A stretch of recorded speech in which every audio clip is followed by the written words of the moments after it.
이스라엘의 수도가 어딘지 아십니까? 텔아비브입니다. 예루살렘 아닙니다. 그 텔아비브에서 서쪽으로 곧바로 이어진 그 지중해변에 있는 그 해변이 야파입니다. 그래서 그곳에서는 텔아비브 야파라고 이렇게 표기합니다. 작년에 이스라엘을 방문했을 때 아스kel론에서 주일을 보내고 그날 오후에 예루살렘으로 돌아오는 길에 이 야파를 방문했습니다. 이 야파에는 중요한 유적지가 있습니다. 첫 번째는 베드로가 환상 중에 부정한 것들이 가득 들어있는 보따리가 풀어져 쏟아지는 것을 보고 주님이 그걸 먹으라 말씀하신 것을 기념하는 그 환상을 본 베드로 환상교회가 있습니다. 그리고 그 교회 입구에서 멀지 않은 곳에 무두장이, 오늘 말로 하자면 가죽을 세공하는 그 피장이 시몬의 집이 아직도 그대로 남아 있습니다. 그리고 또 하나는 요나의 흔적입니다. 처음에는 야파라고 부르는 통에 그곳이 욥바일 거라고는 전혀 생각지도 못했습니다. 야파는 바로 욥바였습니다. 요나가 여호와 하나님의 명령을 듣고서 배를 타고서 니느웨가 아닌 다시스로 떠났던 그 항구입니다. 야파는, 이 욥바는 그러니까 참 아름다운 항구 도시입니다. 베드로 환상교회에서 욥바 해변을 내려다보면 그 풍광이 사람의 걸음을 자연스럽게 멈추게 할 정도로 아름답습니다. 조성된 지 수천 년이 넘은 해변가의 구시가지는 그 옛 정취가 너무너무 고풍스럽고 아름답습니다. 그 해변의 고풍스러움 속에서 수천 년의 세월 동안 그곳을 드나들었던 어부들과 사람들의 흔적 속에서 요나가 금방이라도 지나갈 것만 같습니다. 그 아름다운 항구 도시가 거의 2500년 전에 요나의 이야기가 펼쳐진 무대라는 게 참 생각만 해도 신기했습니다. 열왕기하 14장 25절 말씀을 잠시 보면 이스라엘의 하나님 여호와께서 그의 종 가드헤벨 아밋대의 아들 선지자 요나를 통하여 라는 말씀이 있습니다. 이 시기는 여로보암 2세가 북이스라엘을 통치하던 시대입니다. 여기서 말하는 요나가 바로 오늘 본문에 있는 그 요나입니다. 오늘 첫째 말씀을 보니까 요나가 아밋대의 아들임을 알 수 있습니다. 그런데 그 아밋대는 오늘 열왕기하의 말씀을 보니까 가드헤벨 사람이라고 증거합니다. 이 가드헤벨은 지명입니다. 이 땅은 하나님께서 스불론 지파에게 주신 기업입니다. 그러니까 요나는 스불론 지파의 후손인 셈이죠. 2주 전 우리는 스불론 지파의 축복에 대한 말씀을 함께 나누었습니다. 그때 이 스불론 지파에게 주신 하나님의 복이 어떤 것이었나요? 그 복의 핵심이 이 스불론의 이름의 원어인 자발에 있었음을 여러분은 기억할 겁니다. 이 자발은 언제든지 튕겨나갈 준비가 되어 있는 영적인 응축, 예비 상태를 말합니다. 그들, 그러니까 스불론의 후손들은 언제든 하나님의 명령에 따라서 튕겨져 나갈 준비가 된 그런 자손들이었습니다. 그래서 그들에게 하나님께서는 나아감과 들어옴의 복을 주셨습니다. 주의 복음이 그들의 후손이 사는 땅, 그 스불론의 땅 갈릴리를 중심으로 세상을 향해 번져나갔고, 그리고 그곳은 훗날에 수많은 이방 사람들이 모여드는 땅이 되었노라 증거했습니다. 그런 의미에서 하나님께서 이스라엘의 말기에 이방 땅 니느웨로 요나를 보냈다는 것은 어쩌면 그가 스불론 지파의 후손이었기 때문에 당연히 그리하신 것이 아닐까 싶을 정도입니다. 그런 스불론 지파의 후손인 요나가 하나님의 메시지를 듣고서 그 시대 이방의 중심이었던 니느웨를 향해 핏줄과 국경을 넘어서 흘러나가야 할 그런 당위성에서 있어서 가장 적합한 출신이었다 보는 것입니다. 자, 이것이 하나님의 입장에서는 정말 당연한 선택이셨지만 정작 위임을 받은 요나는 그 사명이 한없이 큰 부담으로 다가왔습니다. 하나님께서 가라 명하신 니느웨는 다름 아닌 원수의 땅이었기 때문입니다. 요나가 활동하던 시대가 여로보암 2세 때라고 말씀드렸습니다. 그때 열왕기 하의 기록을 보면 아모스와 호세아가 함께 그 시대에 예언한 것으로 기록되어 있습니다. 이들은 한결같이 위태로운 이스라엘에 하나님의 임박한 심판을 예언했던 선지자들입니다. 그래서 이들은 모두가 백성들에게 공히 사랑받지 못했던 선지자들입니다. 자신들의 멸망을 예언하는 선지자를 어느 누가 좋아했겠습니까? 오해와 미움으로 일관된 비판만 그들에게 있었습니다. 그들의 예언은 이렇습니다. 아모스의 경우 5장 27절을 보면 너희가 이렇게 계속해서 불순종한다면 내가 너희를 다메섹 밖으로 사로잡혀 가게 하리라. 여기서 다메섹 밖이라고 표현한 이곳이 아수르 지역입니다. 호세아의 경우도 비슷합니다. 호세아 11장 5절에 이르기를 내게 돌아오기를 싫어하니 아수르 사람이 그 임금이 될 것이라 라고 증거합니다. 그들이 이렇게 하나님께서 아수르를 통해서 심판하실 것을 예언했지만 백성들은 이들의 경고를 귓등으로도 듣지 않았습니다. 실제로 아합 왕조를 무너뜨린 예후가 다스리던 시기는 너무나 유약했습니다. 그래서 그때 북이스라엘은 아수르에게 해마다 조공을 바쳐야 했습니다. 그런데 이후 여로보암 2세가 등극하고부터는 상황이 달라졌습니다. 어쩌면 잠깐 연이어 풍년이 들었고 외국과의 활발한 교역을 통해서 이 이스라엘이 여로보암 2세 때 아주 조금 숨통이 트일 때가 있었습니다. 교역을 통해 돈이 들어오니까 자연스럽게 군사력이 막강해지면서 다윗 이후로 줄곧 빼앗겼던 이스라엘의 영토 일부를 되찾기도 합니다. 때마침 아수르는 아람과의 전쟁을 치른 후에 숨을 고르던 중이었습니다. 그래서 그들은 이스라엘이 땅을 찾기 위해 쳐들어오는 그들에게 맞설 여력이 없었습니다. 그 시기를 이용해서 아수르가 차지한 땅을 되찾았습니다. 그런 부와 군사력이 잠시 막강해지면서 이들의 영적 상태는 심각할 정도로 위기로 치닫게 됩니다. 그래서 그 시대에 유독 이런 메이크 있는 선지자 호세아, 아모스, 요나 같은 사람들이 예언을 했던 것입니다. 하나님께서 그들에게 육적 부유함을 주셨습니다. 외세의 침입에 상대적으로 덜 불안해하게 되었습니다. 그렇게 평온함을 주었을 때 그들이 무엇을 해야 했겠습니까? 그럴 때 할 일이 무엇이었겠습니까? 분연히 떨치고 일어나서 영적인 부흥을 이루고 하나님의 말씀을 이방에 전파할 좋은 시기였습니다. 그런데 그들은 그때에 더 깊이 주저앉고 말았습니다.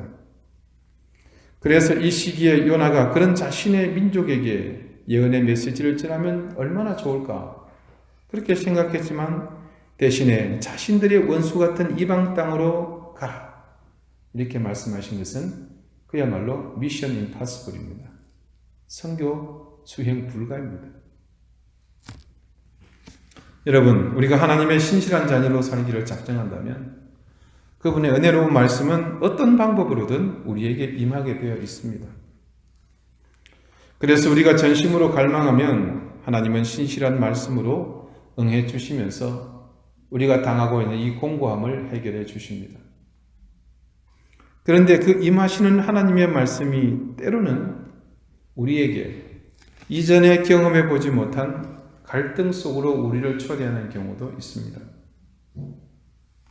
그것은 조금 더 성숙한 하나님의 은혜의 자리로 인도하는 하나님의 또 다른 방법입니다.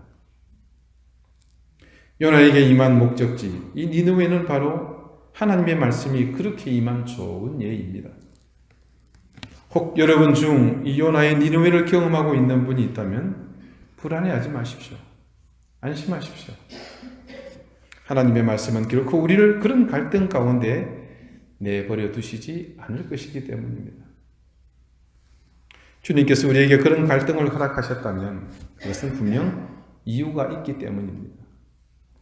우리의 관절과 골수까지 찔러 쪼개는 좌우의 날선 검과 같은 하나님의 말씀이 우리의 더 깊은 믿음을 깨우리라고 저는 확신합니다. 그 말씀이 결국 저와 여러분의 생각을 바르게 판단해 줄 뿐만 아니라 우리를 선하게 세워 주실 것입니다. 그리하여 마침내 우리를 굳건히 세워 주실 것입니다. 저는 그것을 믿습니다. 하나님의 명령을 받은 요나, 너무나 싫었던 니느웨로 가야 하는 그 상황은 스불론의 자손들에게 하나님이 내리셨던 그 귀한 은혜의 복, 즉 말씀을 들고서 하나님의 큰 뜻을 이루실 메신저로서 비록 그곳이 니느웨라 할지라도 지금은 그 사명을 따라서 튕겨져 나갈 그런 좋은 기회였습니다. 욥바는 요나에게 바로 그런 곳이었습니다. 인류의 역사상, 더군다나 복음의 역사상 그런 가장 거대한 탄성을 가지고서 욥바에서 지금 튕겨나갈 준비, 즉 크나큰 사명을 받게 되었습니다. 요나에게 처음 내려진 명령은 너는 일어나 저 큰 성읍 니느웨로 가서 그것을 향해 외치라였습니다. 이 말씀에는 두 개의 명령형 동사가 나타납니다. 일어나와 가라. 여기서 일어나에 해당하는 히브리어는 쿰입니다. 여러분 익숙하시죠? 예수님께서 소녀에게 달리다 쿰 하실 때 같은 쿰입니다. 그리고 가라라는 말은 레크입니다. 하나님의 명령은 긴박합니다. 일어나기가 무섭게 즉시 가라고 하십니다. 그 당시 잔인함과 무도함의 상징, 이방의 중심인 아스루의 수도 그 니느웨로 가라고 하십니다. 이 니느웨는 메소포타미아 지역에서 가장 오래된 성읍이었습니다. 노아의 저주받은 아들 누굽니까? 함이죠. 그 함의 형이 구스입니다. 그러니까 그 구스의 아들, 그러니까 함의 손자인 니무롯이 지은 성읍입니다. 니무롯은 성경이 처음으로 영웅, 호글이라 이렇게 칭호를 줬던 사람입니다. 그는 철기구를 잘 다뤘고 건축술이 아주 뛰어났습니다. 그래서 그가 바벨탑을 세웠을 것이다 이렇게 추측을 합니다. 이 사람이 그때 세운 성읍이 바로 이 니느웨 성입니다. 그러니 얼마나 오래되었습니까? 그 성읍의 규모도 어마어마합니다. 높이만 30m가 넘었고요. 그 두께는 이중벽으로 되어 있는데 그 한 벽은 마차 4대가 교행할 수 있습니다. 그리고 그 성 밑으로는 뺑 둘러서 깊이가 18m에 달하는 깊은 연못, 해자가 둘러쳐 있습니다. 그야말로 난공불락의 요새입니다. 그런 요새 같은 니느웨로 가서 선지자의 역할을 해야 합니다. 그 시대의 니느웨의 상황도 그리고 이스라엘과의 관계도 요나의 생각도 하나님의 안중에는 없는 것 같습니다. 그런데다가 급히 서둘러 가라고 명하시는데 거기다가 또 말씀하십니다. 그 원문에는 우케라 명령형 동사가 또 나옵니다. 2절에 나오는 세 번째 명령 외치라입니다. 일어나 가서 그리고 외치라. 목소리를 높여서 외치며 선포하라. 이것이 이 우케라의 의미입니다. 이유는 그렇습니다. 니느웨의 이 악독함이 어떻게 되었다고요? 하나님께 지금 전해졌기 때문입니다. 하나님은 조급하셨습니다. 그래서 요나서 1장의 서도에는 하나님의 이런 마음이 원문에 그대로 녹아져 있습니다. 그런데 놀라운 것은 그 하나님의 명령 앞에 요나의 대답이 없다는 사실입니다. 제가 그 시대의 배경을 말씀드린 이유는 요나의 입장을 대변하는 것이었습니다. 하나님의 명령과 지시 그리고 시대의 정황을 여러분에게 설명한 것은 요나가 지금 그런 상황이기 때문에 하나님 명령 앞에 맞서 있다는 것을 설명하는 겁니다. 그래서 요나에게는 지금 크나큰 번민이 있습니다. 이것은 요나서를 읽는 독자들, 이스라엘의 상황을 아는 모두가 공감하는 내용입니다. 물론 이런 요나의 번민은 기본적으로 그들 조상 때부터 있어 왔던 것입니다. 항상 그 번민과 고뇌는 하나님의 뜻과 배치되는 것이라고 하더라도 그들의 그 고뇌와 번민은 그것으로 대충 끝이 나고 맙니다. 하나님께서 쿰 하시고 렉 이렇게 말씀하시면 선지자는 그대로 그 책무를 이행해야만 했습니다. 그래서 어쩌면 요나서의 서두에 하나님의 명령에 대한 요나의 대답이 전혀 기록되어 있지 않은 건 아닌가, 그런 생각이 들 정도입니다. 대신 요나는 지금 행동으로 그것을 하나님 앞에 보여줍니다. 하나님과 쟁론조차 하지 않고 그 자리에서 일어나 걸어가기로 결심합니다. 요나가 하나님의 명령을 따르는 것처럼 보이지만 요나의 지금 행동은 하나님의 명령을 억지로 따르기 위한 행동은 아닙니다. 이전에 수없이 많은 조상들이 하나님의 명령을 받고는 바로 일어섰습니다. 오늘 하나님이 아브라함을 부르셨습니다. 그리고 네 아들을 지금 내게 번제로 바쳐라. 그가 하나님으로부터 이런 명령을 받고서 취한 행동을 우리는 잘 압니다. 그는 하나님께 이런 방구 묻지도 따지지도 않았습니다. 그냥 그 즉시 제사 지낼 도구를 챙겼고 빌어먹을 제물인 그 아들을 데리고 하나님이 지시한 곳으로 일어나서 갑니다. 요나의 행위도 그처럼 보일 수 있지만 우리말 성경은 이미 요나의 행동이 자신들의 조상과 다름을 먼저 설명하고 있습니다. 그러나 요나가 여호와의 얼굴을 피하려고 그리고 일어나입니다. 우리가 보기에 요나의 이런 모습이 어색하지 않습니다. 참 자연스럽습니다. 좀처럼 신뢰를 찾을 수 없는 독특한 선지자 요나의 이 모습이 우리의 모습과 너무나 닮았습니다. 하나님께서 우리에게 우리가 가고 싶지 않은 장소에 가라고 하실 때, 만나고 싶지 않은 사람에게 가라고 하실 때, 가기 싫은 때에 억지로 가라고 하실 그때에 나를 파송하시면서 쿰, 레크 하신다면 우리도 요나처럼 그렇게 하고 말 것이기 때문입니다. 아니, 지금껏 그렇게 하고 살아왔습니다. 그래서 이 요나가 더욱 친근하게 여겨집니다. 우리 역시 내면에서 갈등하는 요나를 발견합니다. 어떤 사람은 이 요나를 보면서 분노합니다. 너를 참지 못합니다. 이유는 한 가지, 역시 그 속에서 내 모습을 보기 때문입니다. 여러분 그런 경험 해보셨죠? 내 자녀에게서 나랑 똑같은 못된 습성을 보면서 화가 나서 아이를 때린 경험이 있으시죠? 사랑하는 여러분, 요나의 니느웨와 같은 여러분 삶의 니느웨는 도대체 무엇일까요? 요나처럼 하나님의 명령을 받았지만 갈등해야 하고 번민하며 고뇌해야 하는 나의 니느웨는 도대체 어디입니까? 요나는 하나님께 말하지 않았습니다. 그 니느웨가 너무 싫은데 그곳으로 가라는 하나님의 명령에 그냥 침묵으로 입을 닫고는 자신의 행동으로 대답합니다. 여러분은 지금 그 니느웨가 싫어서 침묵하고 싶지 않으십니까? 그런 우리를 향해 주님은 바울의 서신을 통해 이렇게 말씀하셨습니다. 빌립보서 2장 13절과 14절이 증거하는 말씀입니다. 너희 안에서 행하시는 일은 하나님이시니 자기의 기쁘신 뜻을 위하여 너희에게 소원을 두고 행하게 하시나니 모든 일을 원망과 시비가 없게 하라.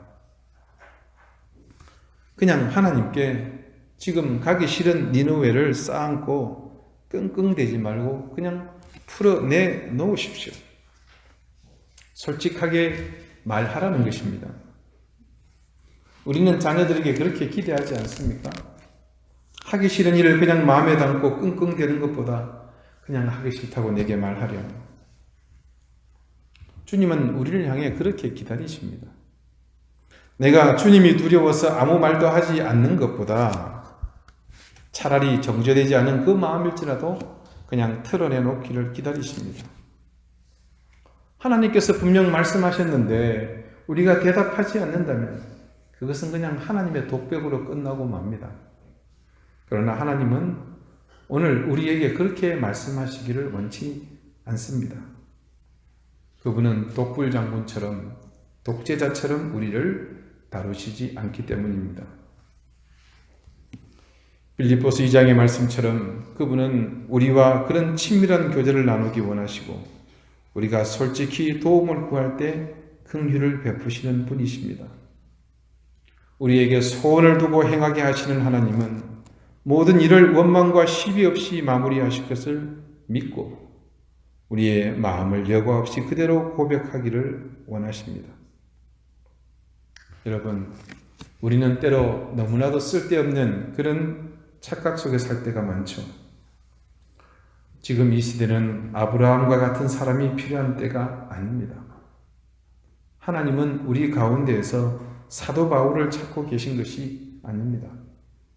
그분은 그저 당신의 말씀이 비춰주는 그 길을 겸손하게 밟기를 원하는 사람, 우리 생각 속에 혼재된 선과 악을 앞에 두고서 진실과 거짓 앞에서 한 번 정도 고민하는 사람, 자신의 삶이 하나님의 말씀과 대치되는 상황에서 한 번쯤 발걸음을 멈추고 잠깐이라도 고민할 줄 아는 사람, 그런 사람을 기대하십니다.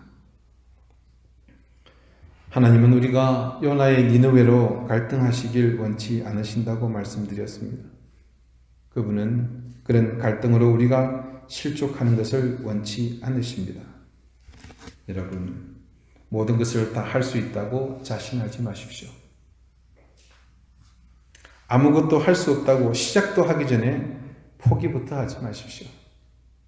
하나님은 지금 내가 서 있는 그 자리에서 잠시 하늘을 쳐다보기를 그저 바라실 뿐입니다. 기도드리시겠습니다. 요나를 부르셨던 하나님, 그 시대 속에서 누군가는 감당하기를 원하셔서 그렇게 부르셨지만 그는 침묵 속에서 행동으로 하나님을 거역하였습니다. 하나님의 마음을 몰라주는 그의 야속한 행동보다 그런 마음을 이해하고 받아주시는 하나님을 더 몰랐던 우리의 과거는 아닌지 스스로를 돌아봅니다. 우리를 통해 말씀하시고 감당하시길 원하시지만 그러나 그 속에서도 우리의 진심을 보고 싶어 하시는 하나님을 바라보는 우리가 되게 하여 주시옵소서. 크고 위대한 것이 아니라 작고 사소한 일에서 하나님과 동행하며 대화하는 우리가 되게 하여 주시옵소서. 예수 그리스도 이름으로 기도드리옵나이다. 아멘.